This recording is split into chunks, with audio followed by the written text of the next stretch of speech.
Welcome to Innovation and Leadership. I'm Jess Larson. Today on the show, I've got Cameron Adams. Personal journey as well as a journey for the company. So you as a leader, as a team lead, as a product manager, you need to get used to giving away your Lego.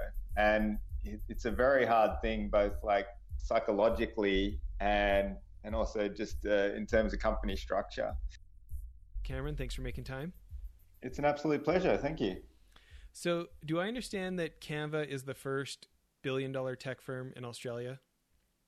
It's one of the first venture-backed billion-dollar tech firms. Yes. Okay, Yeah, we hit unicorn status at the start of this year, and I think there's been one join us later this year, but that's about it. well, that's pretty exciting. Yeah. Um, so, before our listeners know that I have a background in investment banking and things like this, but before all that, originally I'm an art school dropout. So 20 years ago, I was learning Adobe Illustrator and stuff like this, and Oh wow. kind of just kept it up on the side, even though I was a finance guy wearing suits. So when I heard about you guys from Guy Kawasaki years ago, I just thought, what a great idea of bringing the learning curve down and helping people reach that same level of creativity without the months of pain. Yeah, I mean that was our goal from the very beginning. I think each of us who started the company had our own journey to where we were. Mel, our CEO, kind of taught Photoshop during university, and I had a more formal graphic design background, but still, picked up Photoshop by myself when I was young and struggled through it and learned how to make it. And as I kind of developed my skills in both design and computer science, I've always had this real passion for helping other people be creativity. I've created a lot of software that's let people who wouldn't traditionally think of themselves as designers to create really interesting things. And I think when Canva came along, it just resonated so well with me and really excited me as to the possibilities. And for people who aren't familiar with it, can you give us kind of the elevator pitch on what Canva is? Definitely. So Canva is a design tool for people who can't design. We offer a totally cross-platform experience from desktop web through to native mobile. So wherever you are or whatever you need, you can jump on and design stuff from business cards to presentations to flyers. So you guys, have got obviously huge adoption and people have loved it. Do you share numbers like how many users you have, or just giving people anything about kind of the scale that it's reached now? Yeah, so we have well over 10 million active users now, and they're creating roughly 70 million designs a month, which is just a crazy amount. I remember in the early days, we had our live stats dashboard up, and you'd see like one design drip in every minute or so. And now it's like 20 per second or something like that. So yeah, the numbers that we have now are just crazy. Yeah, I bet. So, what are some of the lessons that you've learned? Like, what are things that people might not expect about what it takes to get 10 million users? I think something I always talk about is launching and what it takes to get to a launch, but then what actually happens after the launch. So when you've got no product, you've got nothing out in the market, you really focus on that very first launch, building the very first product that people are going to touch. And it's very well worth putting effort into that and making it as polished as you can. But sometimes you get this massive fatigue where you hit that milestone, you finally launch, and you figure out that that's not actually the end of the road, it's the start of the road. We had that in the very early days. So we spent about a year building out our product, testing it, making sure that our initial market would like it when they actually came into it. And we set ourselves kind of an arbitrary launch date, but one that we wanted to hit, which was August 26, 2013. And we'd locked in a bunch of press. We'd got our servers ready. We spent like 2 months before that user testing our onboarding flow and making sure it was perfect for people coming on with relatively little design skills. And, we worked day and night, weekends to hit that deadline. The team at that time was about 10 people, and they were all in the office, working hard, putting their blood, sweat, and tears into it. And we managed to flick the switch on August 26th. All the press went live. We had our Google Analytics real-time dashboard up. And disappointingly, only a few drips came in. We had quite a wait list that we'd built up, and they all came on. But as soon as we'd expended that, the actual organic traffic was just really low. And it was at that point that we realized that we have to actually grow this thing and get the word out and make sure that people know what it is and know what it can do. And that was the long road. I think for a year or two, we saw pretty good growth numbers, but it wasn't like you instantly become Instagram or anything. And it was that strategy that we put in place in that year after we launched that really, I think, set the bedrock for Canva's success. Yeah. So, can we talk for a minute about how I found out about you guys? Talk about connecting with Guy Kawasaki. Yeah, Canva's full of random connections, and Guy is probably one of the most random ones. We managed to stumble across, I remember looking on Twitter one day and someone had posted a design, or actually I think they'd retweeted Guy Kawasaki, and in his tweet, he had this design that I could tell was just a Canva design. It had I think we had about 5 fonts at the time, and we had these particular shapes you could use. And he had used all of that in the one design. So I knew it was a Canva design. And I showed it to Cliff, my co-founder, and he's like, who's Guy Kawasaki? And I'm like, Guy Kawasaki, he's like this marketing guru. And we eventually got in contact with him, and Guy was like, oh yeah, I love using Canva. It's really helped me. So Mel and Cliff flew over to Silicon Valley and ended up meeting Guy. And it was just a perfect partnership. Guy really loved the product. He was in an area where his audience could really use the product and get value out of it. And it was just a perfect fit. So he actually came on as an employee and has been our chief evangelist ever since. That's awesome. So talk a little bit about the post launch. You guys obviously got from not a lot of organic growth to an incredible amount of organic growth. What are some of the growing pains when you start getting over the 1 million users and then over the 5 million users, and some of the things maybe you didn't expect at those bigger numbers? I think in terms of user growth, we haven't had too many problems. It's a slow ramp up, and you have to have a good strategy in place. But once you're executing on that, it's kind of self-fulfilling. It grows by itself and adds on. The aspect of growth which has been difficult has been the actual internal company growth, which is all about number of people coming in, the team structures, who's working on what, how to prioritize what they're building, and also when to take a step back and maybe rebuild your tech stack or make hard decisions like that. So yeah, it's actually been the people growth at the company which has been the hard part. What are some of the lessons you feel like you've learned as you've had to struggle through that? It's definitely that you have to reinvent yourself quite regularly. And we roughly have the rule that every time the company doubles, you have to completely change the company structure. So things that worked at 10 people where everyone's having lunch and sitting around the same table and talking to each other don't work at 25 people. And what works at 25 people doesn't work at 50 or 100 or 200 or 500. And each time that's happened, it's a little bit painful because you get really used to operating in that mode. You get used to talking to the same people, interacting with them in the same way. And you have to break that. You have to get people to sit at a different table or move to a different floor or even move to a different building. And you then have to change your communication styles. So instead of talking to them, you might be Slacking them or emailing them or commenting in Google Docs. And even, the way we do lunch now is incredibly different to how we used to do it. Lunch at Canva kind of evolved very, very slowly. We originally used to cook for our staff, so we probably had about 8 people on at the time, and Cliff every day would jump on the George Foreman sandwich grill and put some sausages on there. And there was a period where we had sausages for about 21 days consecutively, which we got thoroughly sick of.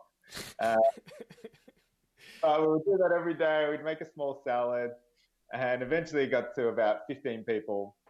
And Cliff was just like, I cannot spend an hour a day cooking lunch for everyone. So we hired a Brazilian backpacker who was just visiting Australia and had a bit of restaurant experience. And he started cooking our lunches for us. And he actually had this weird fetish for potato crisps. Every meal he would get a packet of potato crisps, crunch them up, and sprinkle them over the top, which tasted okay the first time, but maybe not the fifth time. And lunches have just scaled from there. So from 15 people to now we have 250 people in the Sydney office. And, lunch is a big industrial process with 3 chefs, ordering heaps of ingredients well ahead of time, storing them, massive pots, massive stoves. But the ethos is still the same. We've been really keen to keep that lunch thing going because it's such a great culture builder. And it really harkens back to the days where everyone was sitting around the table and could talk about stuff and catch up on not only their work, but their personal life and create those bonds that really create strong teams. And, lunch, the way we do stand-ups, all our all hands, the way we do celebrations, it's all geared around building those team bonds and making sure that everyone belongs at Canva and is passionate about what they're doing. Yeah. Can you talk about this? A lot of people, are consulting for Mylan. We've got a client right now that just grew from 400 staff to 600 staff in 1 year. And we're worried about that. Do we risk, kind of submarining our culture a little bit because it gets diluted so fast? And any other tips that you have for kind of making it continue to feel like Canva? I think you have to really know what your culture is and what your values are. And culture isn't necessarily everyone sitting around exactly the same table, but you can still have the core of that value being connecting with your team or connecting with people on other teams. And you can find different ways to foster that as the company grows. So you have to constantly be thinking on your feet and trying out different things and seeing what resonates. But I think you can hold on to those core values while still adapting to the pace of growth in a startup. Sure. What are some of the other lessons that you feel like maybe the business press or others don't talk about as much as probably should be talked about for growing an organization? I think the way that you make decision making is very important. We've hit several times where decision making has kind of been centralized, and as the company grows, it just becomes impossible. Now that we're close to 350 people around the world, we can't possibly stay in contact with all those people. And we're a very product-driven, design-driven company.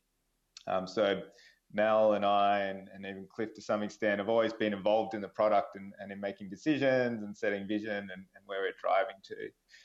But now the company is so big, it's impossible to do that and impossible to talk to everyone and make sure they're aligned. So you have to figure out different ways of doing that, and also of empowering the people on each team to make their own decisions and set their own goals and drive that passion within the team, just like we did back when we were a startup of just 8 people. And we kind of treat each of our teams like that, as its own startup that's driving towards its own goals and needs to figure out how to get there themselves. That's probably one of the more important kind of operational things that we've figured out. Sure.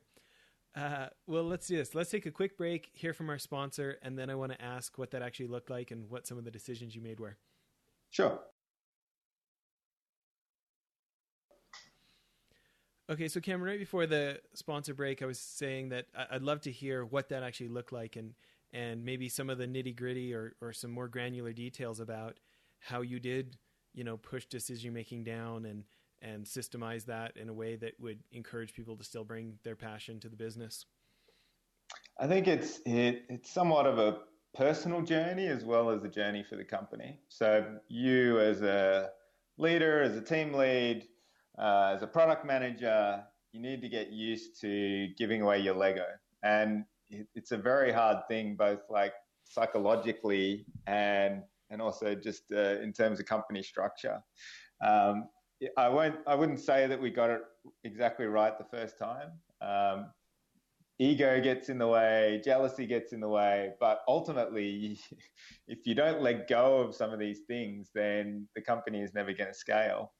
And we've kind of drilled that into everyone who joins the company through the onboarding that they have and through the values that we instill through all the communication we have with them, is that in order to be successful at the company, you have to be good at succession management and being able to set up the continued growth of your team. And ultimately, that will probably mean that you will move out of your team and start up a new team or work on a totally different project.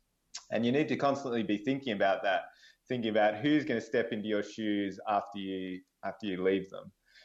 And also be comfortable with the fact that your identity is not purely based on what you're doing now.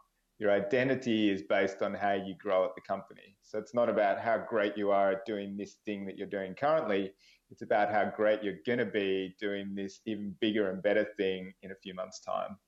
And I think if you can really communicate that to your employees and the people working there and make them feel safe and have them trust that their future is insured and that we will look after them.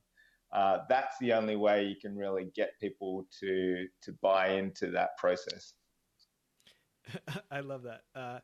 There's a couple of those points I want to revisit. So this idea of being willing to give away your Lego, I just started, smiling at my end here as I heard you say that because, I can see because that can feel so difficult. And, how many of us founders have been accused of micromanaging and it's almost like there's like separation anxiety of letting our baby grow up and go to school and like giving away Lego to some of the rest of the team. I'd love for you to talk about that maybe a little more in depth.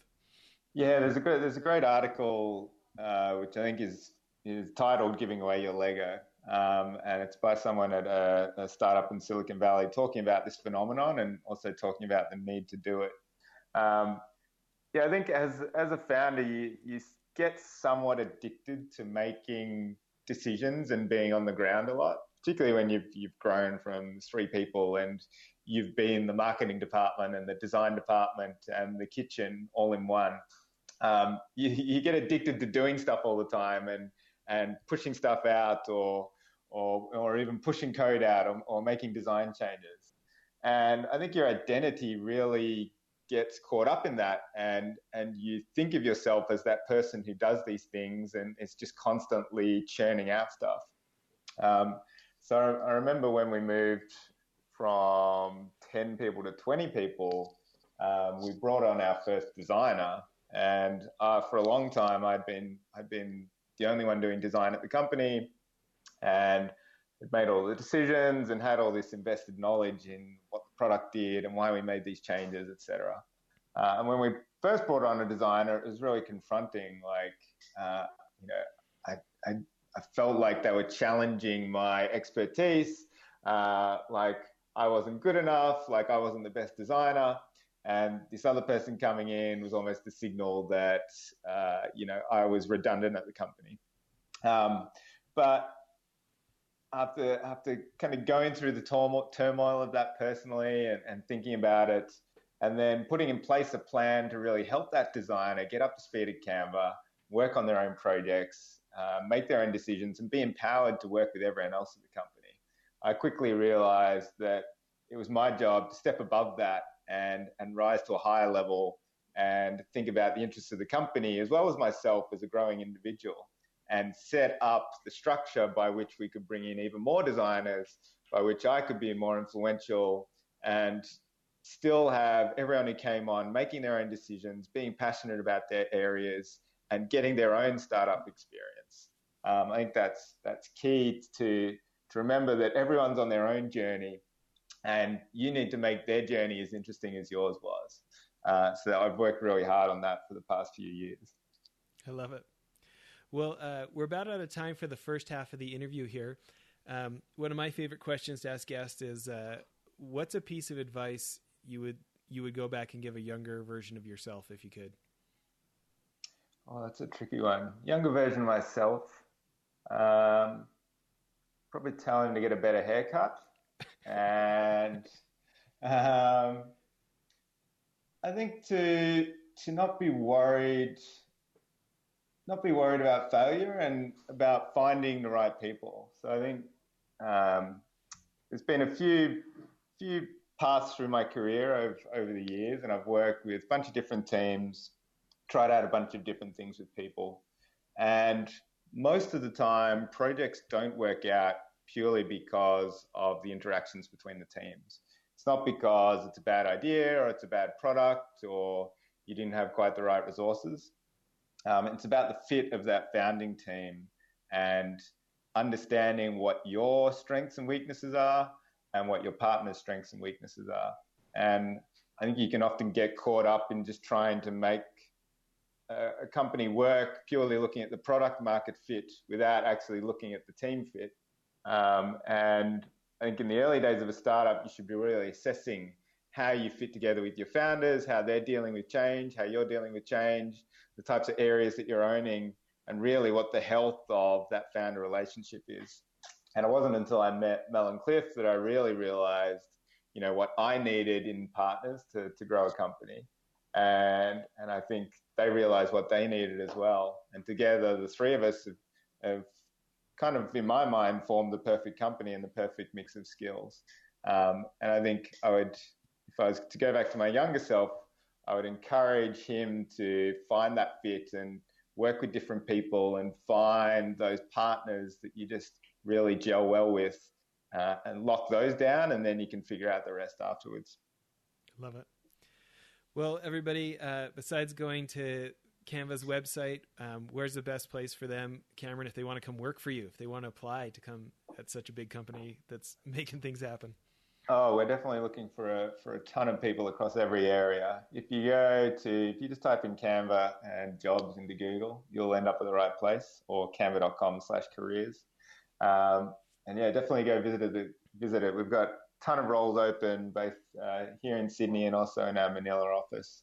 So if you're interested in product management, design, engineering, marketing, whatever it is, hit us up because we're always looking for really great talent. Love it. Okay, everybody, tune back in for part 2 of our interview. We're going to ask Cameron more about building Canva.